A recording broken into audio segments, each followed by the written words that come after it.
과거에서 현대에 이르기까지 모든 인류의 최대 관심사는 무엇일까요? 그것은 바로 사람이 죽으면 어떻게 살아날 수 있는가입니다. 그래서 과학과 의학을 동원해서 어떻게 하면 인간이 죽은 사람이 다시 살 수 있을까? 아니면 어떻게 하면 인간이 영원히 살 수 있는가를 연구합니다. 우리 여성분들의 관심사는 무엇입니까? 어떻게 하면은 이 젊어 보이는가에 대해서 여러분 관심 있지 않으세요? 그래서 피부에 좋은 여러 가지 로션과 이 제품을 사용해 보시다가 이것도 이제 별로 효과가 없다 그러면 어떻게 됩니까? 좀 피부가 탱탱해 보이는, 나이를 숨길 수 있는 시술을 받아보기도 하고, 시술이 안 되다 보면 어떻게 됩니까? 수술까지 받게 되지 않습니까? 그래서 어떻게 하도 이렇게 시술을 받다 보니까요, 어떤 분들은 하도 쫙쫙 피는 바람에 웃으시는 건지 웃는 것인지 잘 구별이 안 되게 쫙쫙 피신 분들을 볼 때가 있습니다. 근데 세월이 야속하게도 시간이 지나면요, 사람은 나이가 들게 됩니다. 아무리 세상이 발전하고 의학기술이 발전한다 해도 사람이 영원히 살 수 없는 것과 죽은 사람이 다시 살아날 수 있는 방법은 찾지 못했습니다. 근데 이 땅에 죽었다가 다시 살아나신 분이 계십니다. 그분이 바로 누구입니까? 예수 그리스도입니다. 부활은 오직 그리스도 안에 일어난 역사적 사실이고 객관적인 사실임을 믿으시기 바랍니다. 우리 예수님이 십자가에서 완전히 죽으셨고 3일 만에 완전한 육체로 부활하신 주님이심을 믿습니다. 그래서 우리 기독교의 신앙의 핵심은 어디에 있습니까? 그리스도인들의 신앙의 핵심은 바로 이 부활 신앙에 있습니다. 왜냐하면 우리는 예수 그리스도의 부활을 믿고 그 부활을 사모하며 살아가는 사람들이기 때문입니다. 초대교회 그리스도인들의 신앙의 가장 중요한 것은 바로 이 부활이었습니다. 예수를 믿느냐 예수를 믿지 않느냐의 결정은요, 이 사람이 부활을 믿느냐 아니면 부활을 믿지 않느냐에 따라서 결정되었습니다. 만약에 그가 부활을 믿지 않는다면은 그는 예수를 믿는 사람이 아닙니다.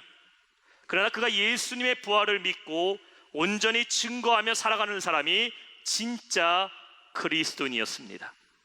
가룟 유다가 죽고 새로운 제자를 뽑을 때에 그 제자를 뽑는 자격 조건은 있었습니다. 사도행전 2장 22절에 말씀하고 있어요. 항상 우리와 함께 다니던 사람 중에 하나를 세워 우리와 더불어 예수께서 부활하심을 증언할 사람이 되게 하여야 하리라 하거늘. 아무리 뛰어난 사람이라 할지라도, 아무리 재능이 있는 사람이라 할지라도 예수님의 제자가 될 수 있는 자격 조건은 무엇이었습니까? 예수님의 부활을 믿고 그 부활을 증언하는 사람이 주님의 제자가 될 수 있었다는 것입니다. 부활을 믿지 못하고 증언할 수 없는 사람은 제자의 자격이 되지 않습니다. 왜냐하면 예수를 만났던 제자들은 날마다 그리스도의 부활을 증거했기 때문입니다. 만약에 내가 그리스도의 부활을 믿지 못한다면 어떻게 우리가 주님을 증거할 수 있겠습니까? 성령의 충만을 받은 베드로가 복음을 전할 때 그는 이 부활을 전했습니다. 사도행전 2장 31절에 말하기를 미리 본고로 그리스도의 부활을 말하되 그가 음부에 버림받지 않고 그의 육신이 썩음을 당하지 아니하리라 하시더니 32절에 이 예수를 하나님이 살린지라. 우리가 다 이 일의 증인이라고 베드로는 고백했습니다. 그가 부활하신 주님을 확신 있게 증거했고 그의 복음으로 말미암아 3,000명이 회개하며 돌아오는 역사가 나타났어요. 불과 며칠 전에는, 몇 달 전에는 예수님을 부인하고 도망갔던 베드로가 어떻게 이렇게 담대하게 복음을 증거하는 증인이 될 수 있었을까요? 그는 부활을 보았고 부활을 믿었고 부활을 살았던 사람이기 때문입니다. 우리 그리스도인들을 무엇으로 결정합니까? 내가 그리스도인이라는 것을 어떻게 증명할 수 있습니까? 우리는 부활을 믿는 자, 부활의 삶을 사는 자가 진짜 그리스도인 줄 믿습니다. 오늘 우리가 했던 고린도전서 15장은 부활의 장이라고 쓰인 말씀입니다. 사도 바울은 고린도 사람들에게 부활이 얼마나 중요한지에 대해서 말씀을 하고 있어요. 왜 사도 바울은 부활에 대해서 이렇게 강조하고 있을까요? 그것은 고린도 교회 안에 부활을 부정하는 사람들이 있었다라는 것입니다. 예수를 믿는 사람들 중에서도 부활이 없다라고 말하거나 부활을 믿지 않는 사람들이 있었다라는 것이에요. 또한 예수님이 부활하신 것과 내 자신은 무관하다고 생각하는 사람들도 있었습니다. 제가 여러분에게 한번 질문하겠습니다. 여러분은 부활을 믿으십니까? 그렇다면 예수님이 부활하셨다는 것이 여러분에게 어떠한 의미입니까? 오늘 본문 51절과 52절은 말씀하고 있습니다. 보라, 내가 너희에게 비밀을 말하노니 우리가 다 잠잘 것이 아니요 마지막 나팔에 순식간에 호련히 다 변화내리니 나팔 소리가 나매 죽은 자들이 썩지 아니할 것으로 다시 살아나고 우리도 변화되리라라고 말씀합니다. 여러분, 부활은요 다시 살아나는 겁니다. 근데 그냥 내가 죽었다가 그냥 살아나는 것이 부활이 아닙니다. 성경에 보면 죽었다 살아난 사람들의 이야기가 나와요. 나사로가 죽었다 살아났습니다. 야이로의 딸이 죽었다가 살아났어요. 근데 그들이 부활했다라고 성경은 말하지 않습니다. 그냥 살아났다라고 얘기하고 있어요.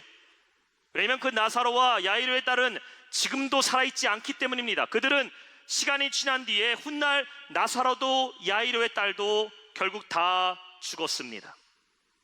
부활이란 무엇입니까? 우리의 몸이 살되 완전히 변화된 몸으로 다시 살아나는 것입니다. 이것을 성경은 뭐라고 얘기하냐면 썩어질 육신의 몸에서 썩지 아니할 몸으로 살아나고 변화된다고 말씀합니다. 훗날 주님이 우리를 부르시는 그날에 우리는 예수님과 같이 썩어질 육신에서부터 썩지 아니하는 육신으로 부활하게 됨을 믿으시기 바랍니다. 이 부활의 진리를 깨달았던 제자들은 부활의 믿음으로 살았다는 것이에요. 이미 수백 년 전에 선지자의 예언을 통해 예수님이 다시 살아나실 것을 예언했습니다. 또한 주님께서도 제자들과 함께 공생애를 다니실 때에 수차례 직접 자신이 부활할 것을 제자들에게 말씀하셨어요. 근데 부활을 경험하기 전에 제자들의 모습은 어떻습니까? 그 말씀을 보기만 했고 듣기만 했지 믿지는 못했다라는 것입니다. 그런데 예수님께서 오늘 부활하셨어요. 십자가에서 완전히 죽으신 예수님께서 3일 만에 부활하신 것입니다. 그러자 제자들이 깨달은 것이에요. 무엇입니까? 부활은 상징이 아니라 실제라는 것을 깨닫게 됩니다. 여러분, 백문이 불여일견이라고 말하지 않습니까? 내가 아무리 들어도요 한번 보는 것보다 못합니다. 내가 3일 만에 살아나리라고 아무리 제자들이 들었지만 그 말씀이 그들에게는 와닿지 않았어요. 그러나 진짜 살아나신 예수님을 그들이 만나게 되니까 어떻습니까? 드디어 그들 안에 주님을 믿게 됐다라는 것입니다. 제자들 안에 확신한 것이 무엇입니까? 예수님께서 지금까지 하셨던 그 모든 말씀이 실제로 일어나게 되는 능력의 말씀임을 깨닫게 되었다라는 것이에요. 부활의 주님을 만난 사람은 무엇이 생깁니까? 그 안에 믿음이 생기게 되었다라는 것입니다. 여러분, 부활의 성도는요 하나님의 말씀이 살아있는 생명의 말씀임을 믿는 성도입니다. 레리 허타도가 쓴 처음으로 기독교인이라 불렀던 사람들이란 책이 있어요. 이 책에 보면 기독교라는 종교가 생기기 이전에, 기독교라는 말이 생기기 전에 예수 운동을 추종하는 사람들이 있었다고 합니다. 이들이 바로 초대교회 성도들이겠죠. 예수 운동을 하는 사람들. 서기 40년경에 예수님께서 돌아가시기 직전에는 이 예수를 믿는 사람이 1000명가량에서 시작하게 됐는데 60년이 지난 뒤에 서기 100년에 이르러서 주님이 돌아가신 지 60년이 지났을 때에는 그 소아시아 지역에 10,000명이라는 그리스도인들이 생기기 시작됐고, 100년이 지나 200년에는 20만 명이 생겼고, 100년이 또 지나 300년에는 500에서 600만 명의 그리스도인들이 생겼다고 말합니다. 어떻게 이렇게 예수를 믿는 사람들이 기하학적인 숫자로 불어날 수 있는가를 로마에 쳐서 조사하게 됐는데, 그 결정적인 사건이 바로 예수님께서 십자가에 달려 돌아가시고 부활하신 그 이후부터 예수를 믿는 사람들이 급성장하게 늘어났다는 것이에요. 그리고 예수를 믿는 사람들의 고백 중에 가장 결정적인 고백이 있었는데, 그것이 뭐냐면 하나님이 죽은 자 가운데서 예수를 되살리셨다라는 대담한 선언이 그들 가운데 있었다라는 것입니다. 부활을 믿게 되니까 비로소 그들 안에 믿음이 생기고 확신이 생겼다라는 것이에요. 여러분, 예수를 믿는다라는 것은 부활하신 예수님을 믿는 믿음입니다. 여러분 안에 이 믿음이 있습니까? 정말 여러분이 오늘 죽는다 하더라도 부활의 그날 여러분 다시 살아날 확신이 있으십니까? 우리가 죽음에서부터 부활하신 예수님이 어떠한 상징이 되면 안 됩니다. 그것이 무슨 훗날 먼 훗날에 있을지도 모르는 이야기가 돼버리면 안 돼요. 우리가 어렸을 때에 우리의 소원은 통일이란 말을 많이 했어요. 제가 어렸을 때에도 학교에서는 우리의 소원은 통일이란 노래도 불렀었고요. 통일에 대해서 이렇게 학교에서 얘기했던 것을 기억합니다. 근데 시간이 지나면서 어떻게 됩니까? 여러분, 여전히 통일이란 말을 들으면 마음이 막 설레입니까? 기대가 됩니까? 그렇지 않습니다. 꼭 먼 미래에 일어날 일이라고 생각되지 않습니까? 시대가 바뀌면서 이제는 통일이 꼭 되어야 하나라는 생각을 하는 사람들도 있습니다. 부활이 있다라고 말하면요, 먼 미래에 일어날 일이라고 생각하는 것 아닙니까? 내가 지금의 삶도 좋은데 꼭 부활을 해야 하는가? 나는 지금 이렇게 사는 것도 좋은데 왜 내가 꼭 부활에 필요한 것인가? 그 부활의 필요성조차 우리 안에 잃어버리지 않았냐는 것이에요.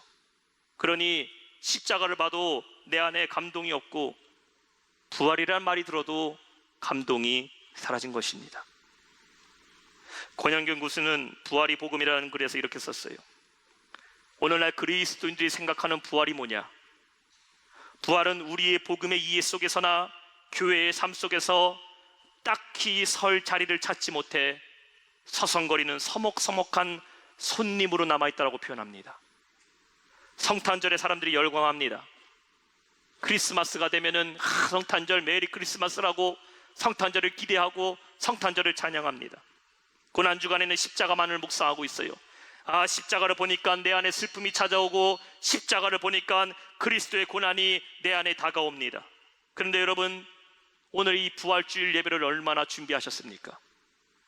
부활에 관해서는 왠지 서먹서먹한 손님으로 멀게만 느껴지는 우리의 신앙의 모습이 있지 않느냐라는 것이에요.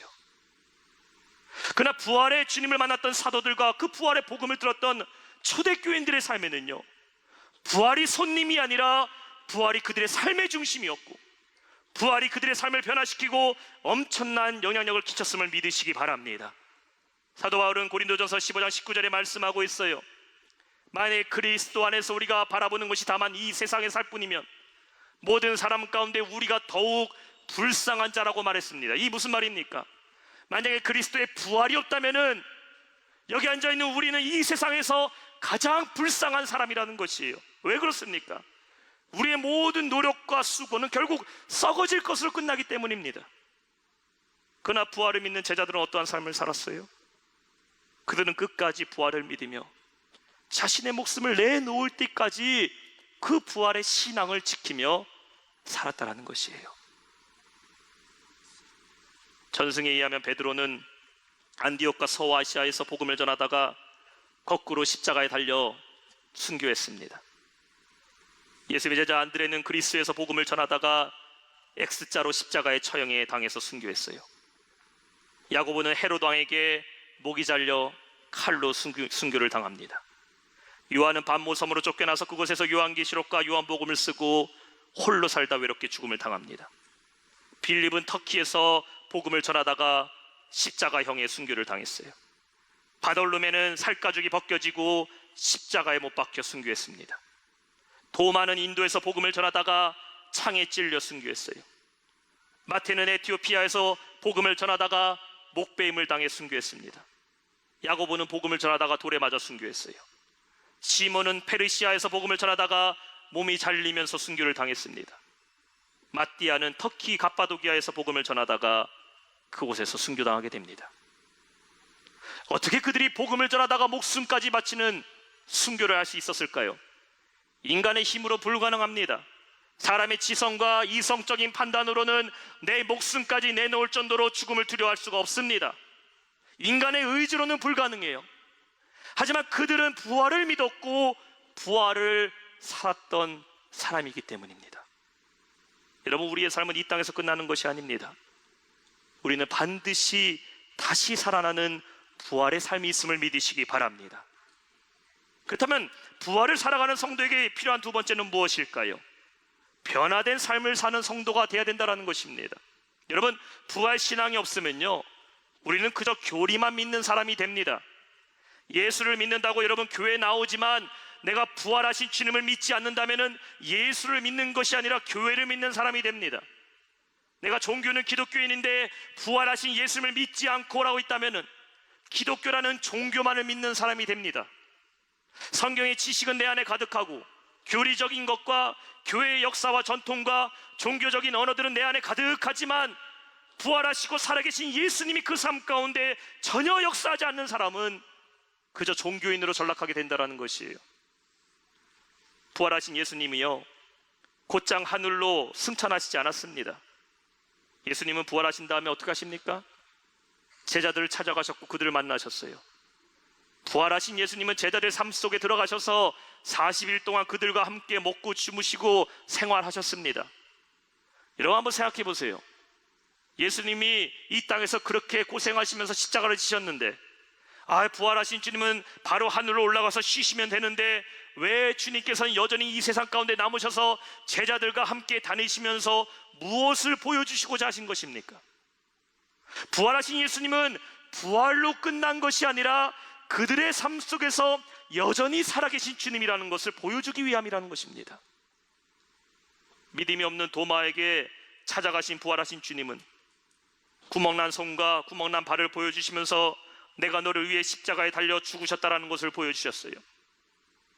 사명을 다 잃어버린 채 나는 그냥 물고기나 잡으러 가야겠다라고 다시 바다로 돌아간 베드로를 찾아가셔서 그를 먹이셨던 부활하신 주님은 내 양을 먹이라고 그 안에 사명의 열정을 회복시키십니다. 예수 믿던 자들을 잡아 죽이려 했던 강팍한 사울을 찾아가신 부활의 주님은 그를 만나주시고 그를 바울로 불러주시고 위대한 사도로 불러주셨어요. 여러분, 이 부활하신 예수님께서 오늘도 여러분의 삶 가운데 찾아오신 주님이심을 믿으시기 바랍니다. 주님이 나를 찾아오셔서 썩어질 세상에 그것을 쫓아 소망 없이 죄의 종으로 살아가던 우리를 구원해 주셨습니다. 그리고 우리에게 영원한 삶으로 부활의 소망을 갖고 살아가게 하셨음을 믿으시기 바랍니다. 그다음 부활하신 주님을 만나 우리의 삶이 어떻게 변해야 됩니까? 부활을 사는 사람의 성도의 가치관이 변해야 된다는 것이에요. 내가 부활하신 주님을 믿는다면 여러분의 삶의 목적이 바뀌어야 된다는 것입니다. 오늘 본문의 54절은 말씀합니다. 이 썩을 것이 썩지 아니함을 입고 이 죽을 것이 죽지 아니함을 입을 때에는 사망을 삼키고 이기리라 기록된 말씀이 이루어지리라. 부활을 믿는 성도는 죄와 싸워 승리하게 되었음을 믿으시기 바랍니다. 예수를 믿기 이전이나 내가 예수를 믿은 이후나 우리가 사는 삶은 전혀 달라진 게 없습니다. 우리는 여전히 육신의 몸을 입고 사는 것도 변함이 없습니다. 근데 부활하신 예수님을 믿고 난 다음에 무엇이 변하게 됩니까? 세상은 변하지 않았어요. 우리의 육신도 변하지 않았습니다. 그런데 우리 육신 안에 있는 우리의 영은 완전히 변화되었음을 믿으시기 바랍니다. 세상에선 죽은 자가 살아날 수 없다라고 말했고 우리는 그것이 옳다라고 믿고 살았는데, 부활하신 주님을 믿은 성도는 죽은 것도 살리시는 주님을 믿게 되었습니다. 사람의 눈에는 죽은 것 같고 불가능하다고 얘기하고 사람의 눈에는 가능성이 없어 보이는 것에 절망하게 되지만, 부활하신 주님을 믿는 성도는 그 안에서도 역사하시고 살리시는 하나님을 믿게 되었습니다. 우리의 모든 가능성을 하나님께 두고 아무리 불가능이라 할지라도 죽음에서 살아나신 주님께서는 모든 것을 가능케 하시는 그 믿음으로 변화된 것입니다. 부활은 여러분 단순한 교리가 아니에요. 부활은 능력입니다. 우리의 삶을 변화시킨 능력임을 믿으시기 바랍니다. 부활하신 주님을 만나지 못했던 제자들은 실패했어요. 네가 나를 부인하리라 말씀하셨던 예수님의 말씀에 베드로는 이를 악물고 나는 절대로 주님을 부인하지 않는다라고 말했지만 결국 그는 닭이 3번 울 때 예수님을 무참히 부인하게 됩니다. 그러나 부활하신 주님을 만나고 되니까 어떻게 돼요? 그 안에 성령 충만을 받아서 완전히 새 사람으로 변화되었던 것을 우리가 보게 됩니다. 부활의 능력은 그리스도의 능력으로 우리 안에 나타나게 돼요. 그 능력으로 우리는 변화된 삶을 살아야 됩니다. 마지막 3번째, 부활을 살아내는 성도는 누구일까요? 부활의 증인으로 사는 사람입니다. 성도예요. 여러분 한번 돌아보시기 바랍니다. 지난 한 주간 무엇을 바라보며 사셨어요? 여러분 지금까지 살아오면서 삶의 최우선을 어디에 두고 사셨습니까? 무엇에 여러분 투자하셨고 무엇에 가장 많은 시간을 할애하면서 살아오셨습니까? 한번 돌아보시기 바랍니다. 육신을 위한 것이라면 결국 육신이 끝남과 함께 사라지는 것을 뜻합니다. 내가 열심히 살아왔지만 결국 어떻게 됩니까? 내 육신이 죽게 되면요, 열심히 돈을 벌었던 것도, 열심히 배웠던 그 지식들도, 내가 갖고 있던 그 재능들도 한순간에 사라지게 됩니다. 하지만 우리가 영혼을 위해서 살았다면은 그것은 영원히 사라지지 않고 썩지 아니할 것으로 변할 줄 믿습니다. 부활하신 예수를 만나던 사람들에게 생긴 변화가 바로 이것이에요. 그들은 썩지 아니할 것을 위해 영원한 삶을 바라보며 살았다라는 것이에요. 오늘 58절에 말씀하고 있습니다. 그러므로 내 사랑하는 형제들아, 견실하며 흔들리지 말고 항상 주의 일에 더욱 힘쓰는 자들이 되라. 이는 너희 수고가 주 안에서 헛되지 않은 줄 알미라. 영원한 삶을 바라보며 부활을 사는 성도는 어떻게 살아야 됩니까? 주님 안에서 부활의 믿음이 흔들리지 않고 견실하게 살아야 된다는 것이에요. 여러분, 증인이란 말은 두 가지 뜻을 가지고 있습니다. 하나는 증거하는 사람이고 또 하나는 보증하는 사람입니다. 우리가 재판을 하는 장면을 보게 되면요, 이 증인들이 선서하는 것을 볼 때가 있어요. 뭐라고 말합니까? 양심에 따라서 사실을 말하고 만약 거짓말이 있으면 내가 위증의 벌을 받기로 맹세한다라고 합니다. 증인이 하지 말아야 되는 것이 무엇입니까? 거짓말을 하는 거예요. 위증하는 겁니다. 또 내가 믿는 것을 바꾼다던가 그것을 부인하면 안 됩니다. 오늘 본문의 58절에 말하고 있는 견실하며 흔들리지 말라라고 말하고 있어요. 영어로는 stand firm, nothing move라고 말합니다. 견고하게 서 있으라는 것이에요. 좌로나 우로나 흔들리거나 움직이지 말라라는 것입니다. 어디에서부터 우리가 움직이지 말아야 됩니까? 우리는 예수님이 부활하셨다는 그 사실에서부터 견고히 서 있어야 됩니다. 또한 우리는 그 부활의 보증자들이 되어야 된다는 것이에요. 부활하신 주님을 만나고 그 증거를 갖고 있는 사람들의 특징이 있었어요. 그들은 하나님 나라 천국이 반드시 있다는 것을 믿었습니다. 또한 오직 부활하신 예수를 믿는 자만이 천국에 갈 수 있다라는 복음의 전파자로 그들은 살았어요. 그리고 그들은 목숨이 끊어지는 그날까지 절대로 이 부활에 대한 믿음이 흔들리거나 부정하지 않았던 것을 보게 됩니다.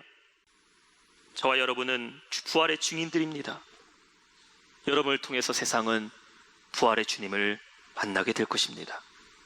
시력이 어두운 사람이요, 안경을 쓸 때에만이 세상을 환하게 볼 수 있는 것 같이 멸망당하는 세상 속에서 방황하는 영혼들이 저와 여러분을 통해서, 부활의 증인들을 통해서 우리 안에 역사하시는 부활의 주님을 만나는 그 기적이 임할 줄로 믿습니다. 이를 위해서 우리는 힘써서 일해야 돼요. 세상 일에 여러분의 힘을 다 빼버리고 세상 염려를 다 빼앗겨서 주님을 위하는 일에는 기진맥진해서 아무것도 하지 못하고 흔들리는 자들이 되지 말고, 세상에서는 오히려 우리의 힘을 내려놓고 주님을 위해 일하는 일에 더욱 힘쓰는 성도들이 되시기를 바랍니다. 말씀을 맺겠습니다. 우리는 부활을 살아가는 성도들이에요. 이미 예수님께서 십자가에서 부활하셨기 때문에 우리도 반드시 부활할 것입니다. 나의 삶은 나 혼자 살아가는 것이 아니라 부활하신 주님을 믿는 자는 그 부활의 주님이 내 삶을 인도하고 살아가게 된다는 것을 고백하는 증인의 삶을 사시기를 바랍니다. 내가 예수를 믿으니 이렇게 변화되었고, 내가 예수를 믿으니 이렇게 기도 응답을 받았고, 내가 예수를 믿으니 얼마나 살맛나게 되었는지를 증거하는 증인이 되시기를 바랍니다. 우리 예수님 부활하셨어요. 그리고 누구든지 부활하신 예수를 믿는 자는 주님과 함께 영원한 부활이 임할 줄로 믿습니다.